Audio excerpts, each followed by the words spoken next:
साहब, बहुत सारी चीज़ें सियासत की भी हैं, बजट की भी हैं, गवर्नमेंट की भी हैं, उसके ऊपर बात करूंगी। आप हमेशा पीडीएम के बारे में ये बात करते थे, ये कंपनी नहीं चलेगी। कुछ लोग तो कहते हैं कि अब दूसरे गुब्बारे से भी हवा निकल गई है, सड़कों पर क्या आएंगे, गर्मी है, सियासत में कहीं इधर उधर रह गए हैं। तहरीक इंसाफ की बात कर रहे हैं। नहीं, वो हमायत जो होती है वो तो हमारे डाइल्यूट तो नहीं हो जाती ना। हमारे लोग तो बड़े रिजिड है ना, जिसके साथ हैं उसके साथ हैं। ये नहीं, भुट्टो साहब की विरासत तबाह करने में कोई जरदारी साहब ने कसर नहीं छोड़ी। 88 में हुकूमत आई, उनको मिस्टर 10% कहा जाता था, बजा तौर पर कहा जाता था। अच्छा, फिर 93 में आई, इसके बावजूद तबाह करने में वो लगे रहे बड़ी कोशिशों से। 2008 में आई, तो इतनी तवील जद्दोजहद के बाद वो इसको पीपल्स पार्टी को तबाह करने में कामयाब हुई। फिर भी सिंध में वो मौजूद है और हर बार इलेक्शन जीतती है, अगली दफ़ा भी जीत सकती है। लोग जो कमिटेड होते हैं वो हमारे यहाँ वो जल्दी नहीं छोड़ते किसी को। और खान साहब की पॉपुलैरिटी में तो इजाफा हुआ। बाकी है स्ट्रेटजी की बात। ये पार्टी ऐसी है कि ये कभी ठीक प्लानिंग नहीं करती, कभी भी। एक इसका ये मिजाज है कि ये फैन क्लब है, खान साहब खान साहब खान साहब खान साहब खान साहब खान साहब, पीरो मुर्शद। अब पीरो मुर्शद कहते हैं, हाँ जी, मुर्शद, अब पीरो मुर्शद शुरू हो गया। और ये पाकिस्तान की आखिरी उम्मीद है। 2006 में एक फंक्शन में अपना उन्होंने यही गाना गाते रहे, आखिरी उम्मीद है। मैंने कहा क्या आखिरी उम्मीद है? यही इसी तरह का क्या आखिरी उम्मीद है? पहली उम्मीद भी अल्लाह से, आखिरी उम्मीद भी अल्लाह से। बंदे तो आते रहते हैं, जाते रहते हैं, कब्रिस्तान भरे पड़ रहे हैं नागुज़ीर लोगों से। बाकी ये कि भाई आप ये कहेंगे भाई हम अपने लीडर से अच्छी उम्मीद रखते हैं, वो तो ठीक है, लेकिन वो तो बहुत शख्सियत परस्ती है ना जी। वो तो तमाम बातों में नहीं, हाँ तो है, इतनी नहीं किसी के बारे में। ये आलम या भुट्टो का देखा था जब भुट्टो साहब आए सितंबर में 1970 में, यस, तो लाहौर आए तो एक अखबार ने सुर्खी लगाई, शहर सितंबर भुट्टो पे निछावर हो गया।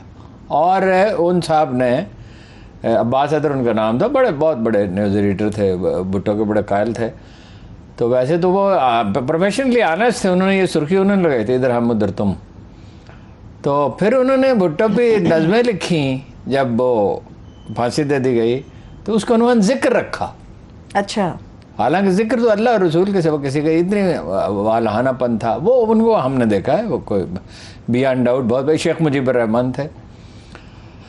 तो ये उसके बाद यही आदमी है जिससे इतनी वालहाना मोहब्बत की गई है, और ऐसे ऐसे उसके मज़ाहिर, वो देखते नहीं दस्तखत, अब सारे दस्तखत कर रहे हैं।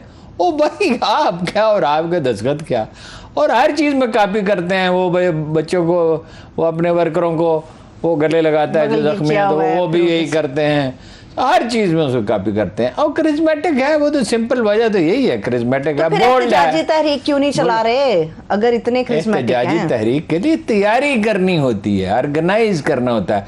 पिछली दफा देखिए ना, वो फोर्स ही नहीं कर सके कि रिएक्शन क्या होगा। तो अब जाहिर है सोचेंगे, उसमें वक्त लगता है, और वो उस वक्त बड़ा मुगालता पैदा हुआ। 6 दिन का टाइम उनसे कहा गया कि भाई 2 हफ्ते में कुछ कर लेंगे।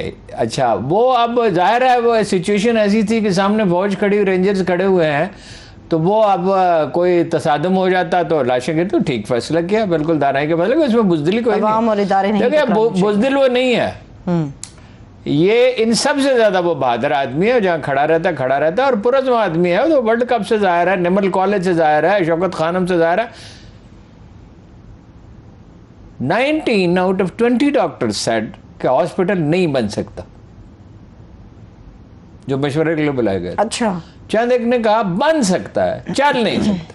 वो जो अंग्रेज एडवाइजर था वो कहता था, बार बार यही कहता था कि मिस्टर खान ये कैसे होगा, ये पॉसिबल दुनिया में नहीं है, अमेरिका में नहीं है, किसी तरक्की याफ्ता मुल्क में नहीं है। देखो उसने कर लिया ना।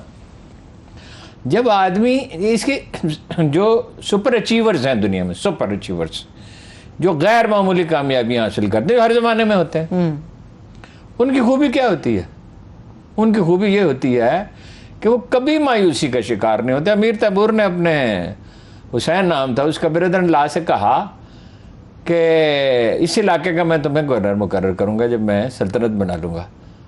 उसने कहा तेरा दिमाग ठीक है, एक कबायली सरदार की कैद में पड़े हुए हैं एक डेजर्ट में, पानी ना दे तो हम मर जाएंगे, खाना ना दे पानी तो मर जाएंगे। उसने कहा इतनी गैर मामूली सलाहियत के साथ अल्लाह ने मुझे इसलिए पैदा किया है कि मैं इसकी कैद में मर जाऊं।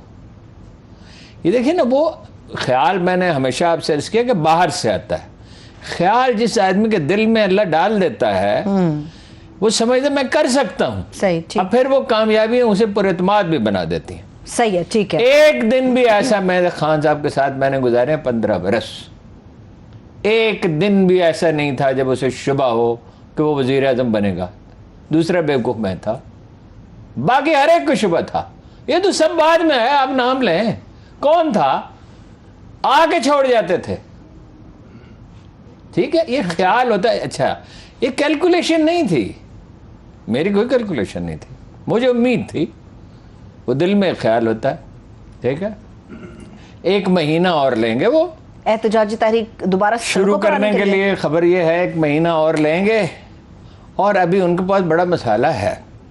मसलन मुबैना तौर पे उन पर पास सारे सबूत मौजूद हैं कि सलमान शहबाज ने मुबैना तौर पे, वो तो बताएंगे तो पता चलेगा, $3.5 बिलियन, कितने, $3.5 बिलियन, 700 अरब रुपए की करप्शन की, 700-750 अरब, और बहुत सी चीजें हैं। अच्छा, ये भी करेंगे। और अब ये शहबाज शरीफ साहब आप मिलके काम करते हैं, मिलके काम, वो अल्लाह अल्लाह करो, दावत तो दे दी, एक दूसरे को तबाह करने पे आप दोनों तुले। मैं किसी एक को नहीं कसूरवार ठहराता, मिलके काम। भाई पहले तो कहो तलखी दूर कर लो, पहले वो पैमाना तो कोई तरीका हो, मैकेनिज्म हो कि भाई तलखियां दूर हो जाएं। बंदे मुलाजिम रखे हुए दोनों पार्टियों ने गालियां देने के लिए, और कह रहे हैं मिलके क्या बचेगा ना। जैसे इंडिया के साथ मैं हमेशा कहता हूँ, इंडिया से दोस्ती कर रहा हूँ, मियां मंशा साहब कहते हैं क्या यार अल्लाह ने शख्सियत पैदा की है, मैं तो हैरान हूँ। चलिए, वज़ीर आज़म तो मुल्की मफाद में कहा होगा ना, आइए कौन सा मुल्की बैठिए। मफाद है, मुल्की मफाद किसी का नहीं होता। मुल्क का कायदे आज़म के बाद भूल जाए किसी का मुल्की मफाद था, लियाकत अली खान का था। अच्छा, और कुछ लोग थे, और मफाद जाती होता है लीडरों का, मुल्की मफाद क्या। अच्छा। दूसरी इस पार्टी की खुसूसियत यह है, ये किथारसिस करते हैं, ये भड़ास निकालते हैं दिल की, सारी एनर्जी इसी में चली जाती है।